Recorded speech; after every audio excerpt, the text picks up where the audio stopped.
Good morning, students. In our last class, we discussed about single phase half controlled rectifier with R load. In our today's class, we are going to discuss about single phase half controlled rectifier with RL load. That means resistance and inductive load. So in our today's class, we are going to discuss about RL load, and by using this RL load, what are the special case is coming to picture is also going to be discussed in our today's class. Let us see. This is the circuit diagram for a half wave controlled rectifier. See here, this is the transformer. It having the ratio of 1:1 ratio. Why we are using this transformer means it is a isolation transformer. For protection purpose, this is transformer is going to be used.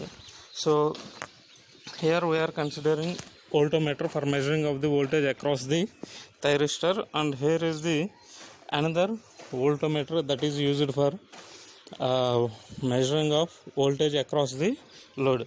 These two are not considering while drawing the half wave RL rectifier. Okay, no? So remaining all are considered. That means it contains a thyristor and a resistor and a inductor. So this resistor and inductor, actually it is considered as a load. That means here we are considering the inductive loads. Let us see operation of this half wave rectifier. While we are supplying the voltage, AC voltage, that voltage is appeared across this transformer while we are using the 1:1 transformers. So what is the voltage applied at the primary side of the transformer? The same voltage is appeared across the secondary side of the transformer. Okay, no? So that same voltage appeared across the secondary side of the transformer. So even though we applied the voltage across the transformer, the thyristor does not conduct any current. Why? Because we are not applying the triggering pulse or gate pulse. So when we applied this gate pulse across the thyristor, at that situation this thyristor starts conduction. Okay, na? So whenever we applied the gate pulse, the thyristor starts conduction. So up to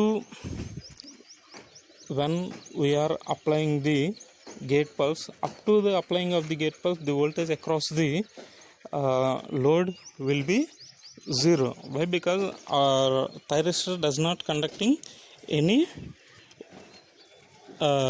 currents. Okay, na?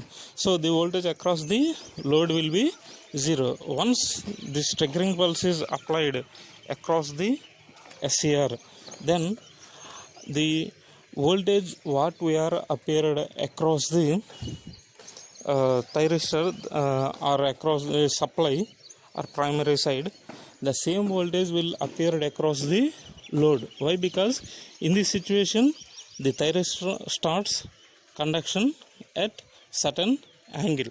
So when the thyristor starts conduction, at that situation all the voltage appeared across the input, that same voltage applied across the load also.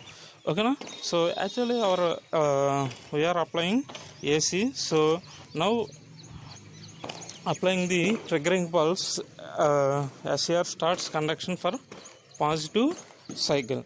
When our AC supply reaches to the negative supply, at that situation our thyristor not able to conduct the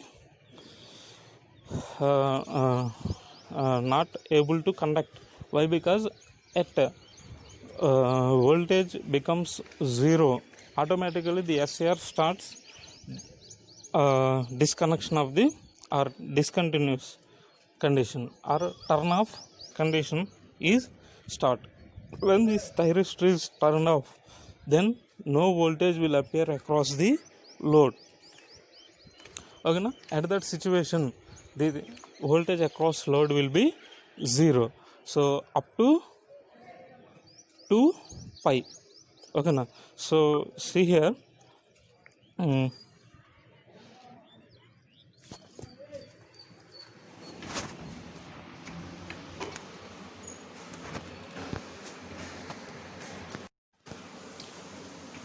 So see here, when we are applying the voltage, that same voltage will appear across the load when the thyristor is conduction. So when the thyristor starts the SCR, we consider that as a firing pulse at an angle alpha. That means we are considering at alpha degrees the SCR starts conduction. Once the SCR starts conduction at angle of pi, the supplied voltage automatically reaches to negative side. Okay, na? So at that situation, the SCR going to be turn off. When this turn off means at angle pi. So from thyristor starts conduction from alpha to pi only. Once this thyristor input voltage reaches to pi, that it reaches to reverse direction. So the thyristor starts turn off. At that situation, there is no voltage applied across the load. So here this is the operation.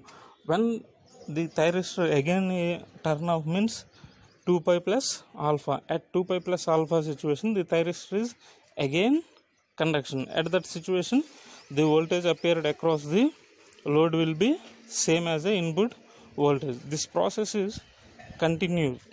Okay, na? So this is the basic operation of the SCR, right? Once let us see the waveform of this single phase half controlled RL load for better understanding of the operation. See here, the first wave, this is the input voltage. Okay, na? So input voltage is here we are applying the sine wave, that's why we are considering a pure sine wave as a input waveform. Next, let us see second wave. This is the firing pulse. Here we are applying the firing pulse for the positive half cycles only. Why? Because we are conducting only a half wave rectifier. That means we are considering only positive half cycles. So the second wave is considered as a firing pulse or triggering pulse, which is used to help for turn on the SCR. Next, see here third one, that is the voltage across the load. See here, from 0 to alpha, this angle is considered as a alpha. At alpha, the pulse signal is applied across the thyristor. At that situation, the thyristor starts conduction. Then only the voltage across the load will be same as the input voltage. Okay, now so this is continuous up to the 0. That means when it reaches to 0 and after that it converts to the negative side. So at pi, at an angle pi, the thyristor is turned off. At that situation, we are getting the voltage across the load is 0. But even though the thyristor is turned off, there is some reverse voltage is appeared across the load.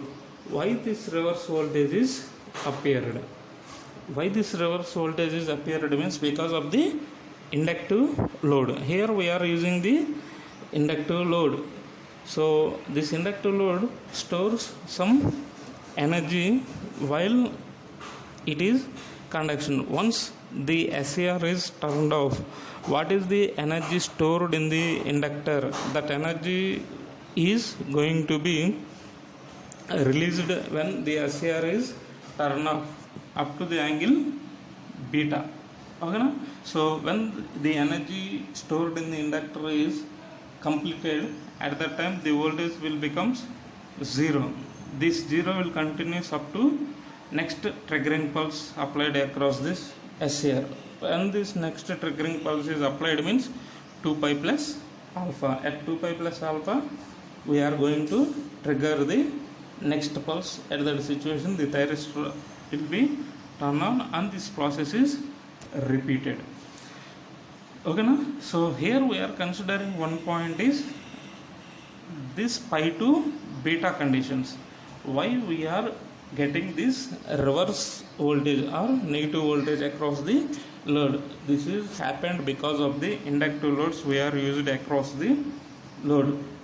So here mainly we are using the RL in practical situations also we are using mainly inductive loads. That's why we have to consider this is a major factor. Okay, na? So how can we reduce? Next, in our next slide we can discuss about this reduction of the negative voltage. Okay, na? Next, fourth waveform is it is considered as a current across the load. Okay, na? See here, this is the voltage that appeared across the thyristor. Okay, na? It is the thyristor voltage. So this waveforms is very helpful for better understanding of operation of the SCR. Next,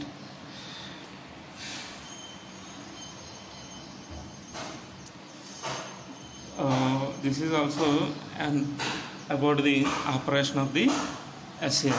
See here, why we are getting the negative peak? This is the point. Because of the negative voltage of cycle, current conduct to flow till the energy stored in the inductance is dissipated.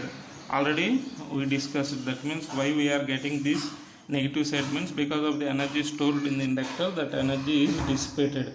So up to the energy stored in the inductor is going to be reduced. So when this inductor voltage becomes 0, at that situation the voltage across the inductor will becomes 0. So next, see what is the average voltage and what are the average voltage and RMS voltage that appeared across the load when we are using the half wave rectifier with RL load. See here, already in our yesterday class we discussed about how can we find out the average load. The basic formula is 1 by t integral 0 to t f of t into dt. This is the basic formula we have to use it for finding the average voltage. This average voltage is also called as a DC voltage. Okay, now so let us calculate the average voltage. So according to the formula here, what is the time period means 1 by 2 pi. Okay, now so 1 by 2 pi integral 0 to 2 pi V0 is nothing but the output of the load. Here we are getting the output of the load as a Vm sin omega t. Okay, na? Into d omega t. So let us see, this is again divided into 3 parts. Why? Because from 0 to alpha the thyristor does not conduct any voltage. Okay, na? At that situation this V0 is equal to 0. Next, from alpha to beta the thyristor starts conduction. So it is a Vm sin omega t. Next, from beta to 2 pi this angle will be the voltage across the load will be 0. So the V0 is considered as a 0. So finally we are considering only this element, this becomes 0, this is also becomes 0. So this is the final derivation we have to derive. That means 1 by 2 pi integral alpha to beta v naught means sin omega t into d omega t. If you simplify this thing, we get sin omega t formula is minus cos omega t. If you apply these limits, upper limit cos alpha minus cos beta, so finally the average voltage is Vm by 2 pi cos alpha minus cos beta. This is the voltage across the average voltage across the load, and this is the load current drawn by the circuit. So how can we find out this load? Means by simply dividing the average voltage with the resistance. Okay, no? So next, see the RMS voltage. So formula for the RMS voltage is square root of 1 by t integral 0 to t f of t whole square into dt. This is the basic formula we are used for finding the RMS value. Here the time limit is 2 pi. Okay, now so this is also again divided into 3 parts. That means 0 to alpha. This time period the output voltage is 0. Next, from alpha to beta, the thyristor starts conduction. There is some voltage. Its voltage is Vm sin omega 2. Next, beta to 2 pi, it is considered as a 0. So finally we are considering this equation only, 1 by 2 pi integral alpha to beta 2 Vi square sin square omega t into d omega t. So if we simplify all these things, we are getting output like this: Vi by square root of 2 into beta minus alpha by pi plus sin 2 alpha minus sin 2 beta by 2. This is the RMS voltage across the thyristor. Okay, na? Next, see here, we are getting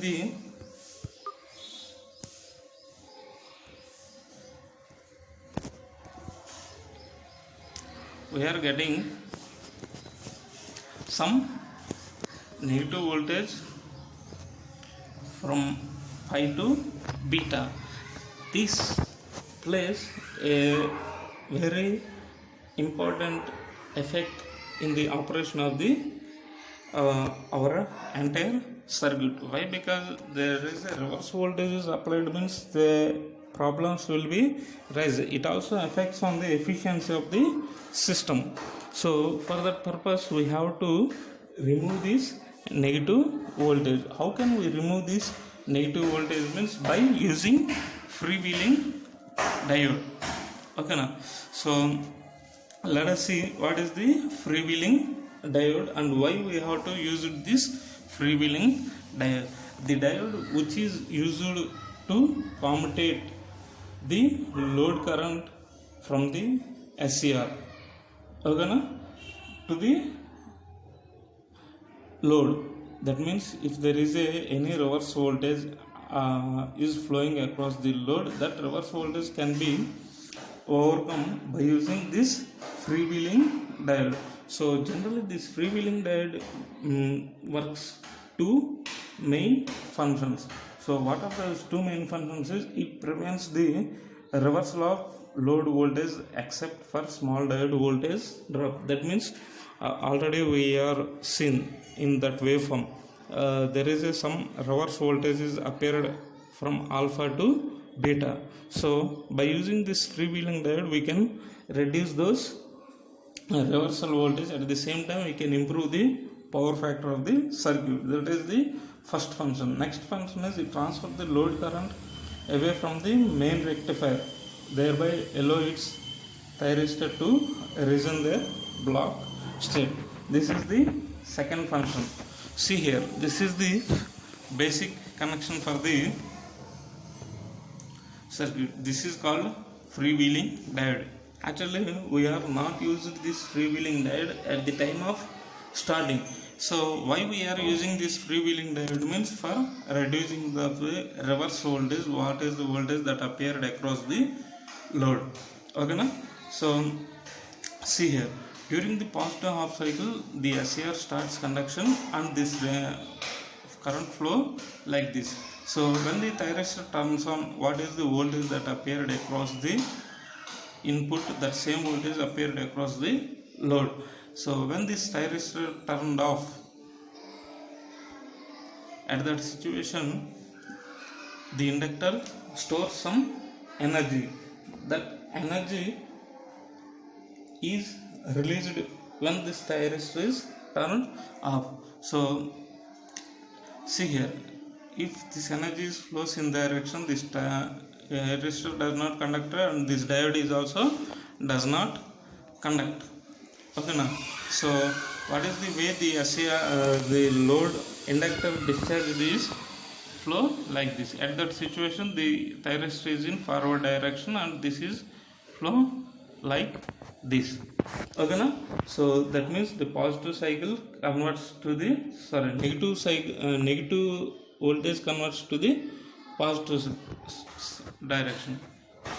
This is the waveform we are observed when after applying the freewheeling diode. See here, the first waveform is nothing but the supply voltage, that is nothing but input voltage, and second is the gate pulse.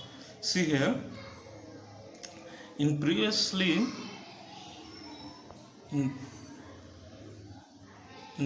version we are getting the voltage up to this point. Okay now, but when we are using the freewheeling, there is no reverse voltage appeared across the load, but there is some load current. That load current will be positive side. Okay now, so this process is repeated. Okay now,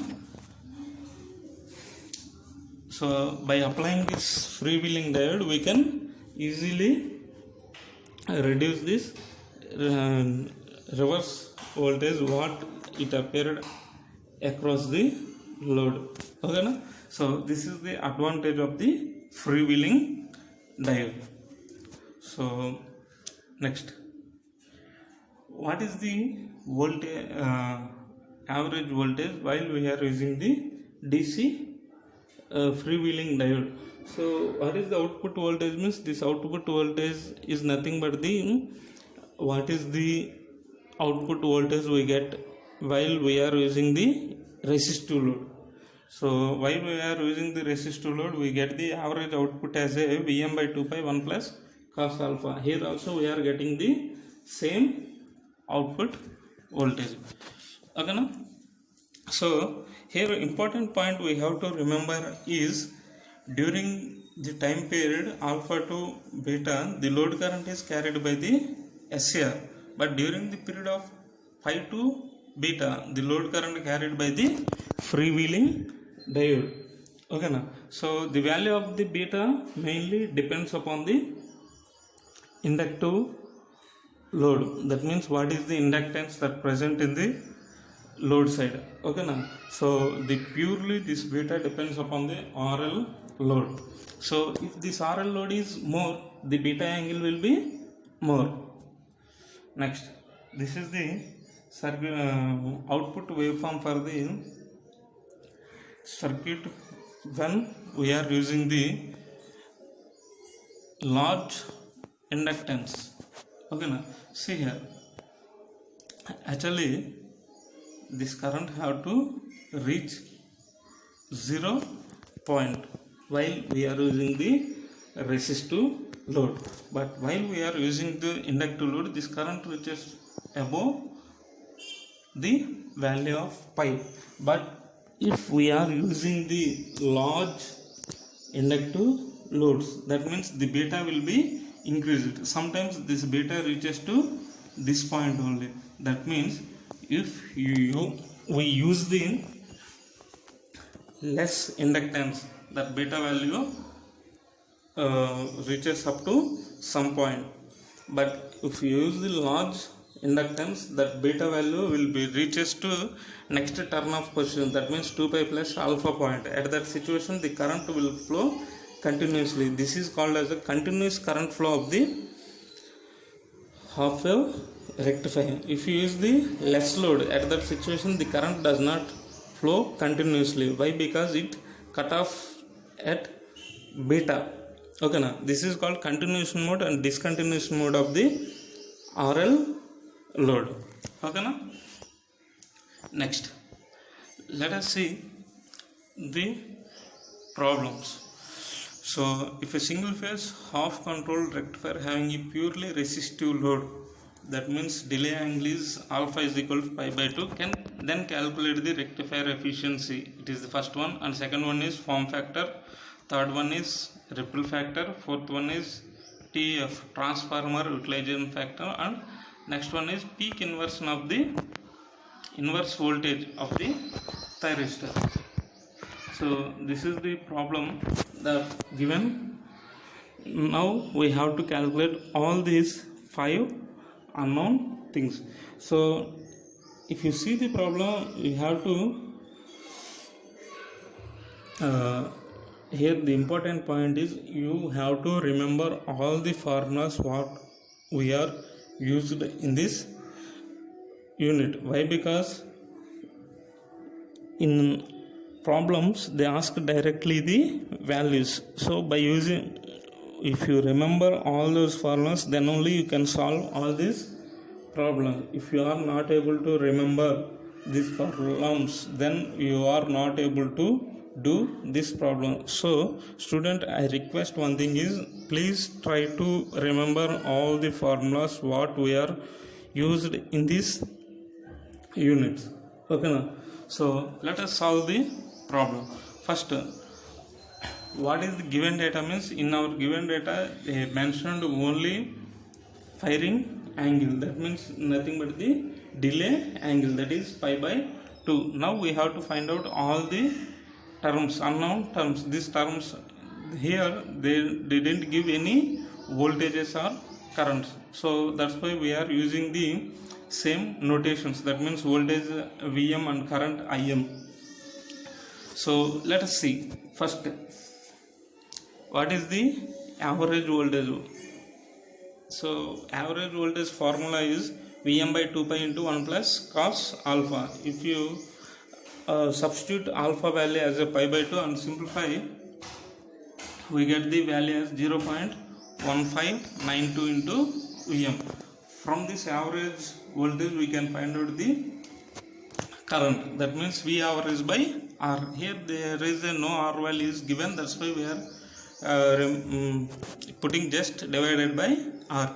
Next we have to find out the VRMS. The formula for VRMS is Vm by pi square root of 1 by pi into pi minus alpha plus sin 2 alpha divided by 2. If you simplify by putting alpha is equal to pi by 2, we are getting the value VRMS as 0.3536 into Vm.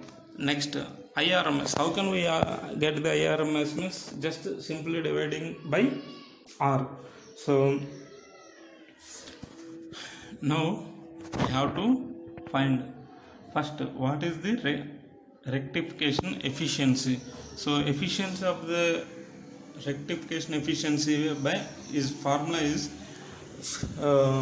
V average divided by VRMS whole square. This is the formula for finding of the rectification efficiency.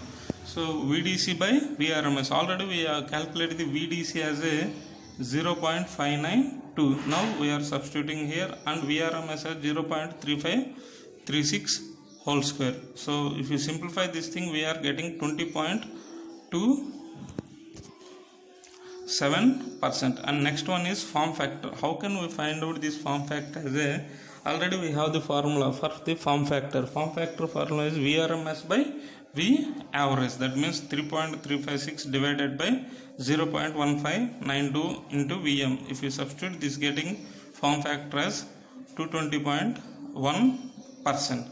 Next, peak factor. How can we find out this peak factor? Peak factor formula is square root of form factor minus 1. So by substituting this form factor value here, we are getting 198.3% as a output. Next, This is the fourth one, transformer secondary ratio. So how can we find out this transformer utilization factor? Means PDC by Vs into Isc. How can we calculate this PDC? Means by dividing multiplying Vs into Is, where Vs is nothing but the supply voltage that we get by, see here, V RMS by root 2, 0.707 Vm. Next, how can we get IRMS? Means 0.3536 divided by R. So by simply multiplying this Vs into Is, we get the VA ratio. Okay na? So if you apply this here, PDC as 0.592 into Vm divided by 0.707 Vm into 0.3536, that is equal to 0.1014. This is the transformer utilization factor. Next, peak inverse voltage. Peak inverse voltage, how can we find out this peak inverse voltage? Is if they mentioned any value, we can find the peak inverse, but in our problem he didn't mention any value, so we can find out peak inverse voltage as a just Vm. Okay na? So this is about half wave rectifier with RL load. Students, here I am giving one problem as a homework, so let's try to solve this problem by using formulas what we are considering. So students, please try to solve this problem without seeing answers. Okay na? So once try this problem and check the solution what you are getting. Here I am giving solution also. Once if you try the problem, if you are not getting the if you get the answers, once check this problem. Okay na? Cross check what are the answers you get and what are the actual answers. Okay na? So these are the solution. Okay na? So try to solve this problem. Okay na? Thank you students. In our next class we will discuss about the full wave rectifiers. Okay na? So with this we complete the half wave rectifier. In our next class we are going to discuss about the full wave center tap rectifiers and bridge rectifiers. Thank you students.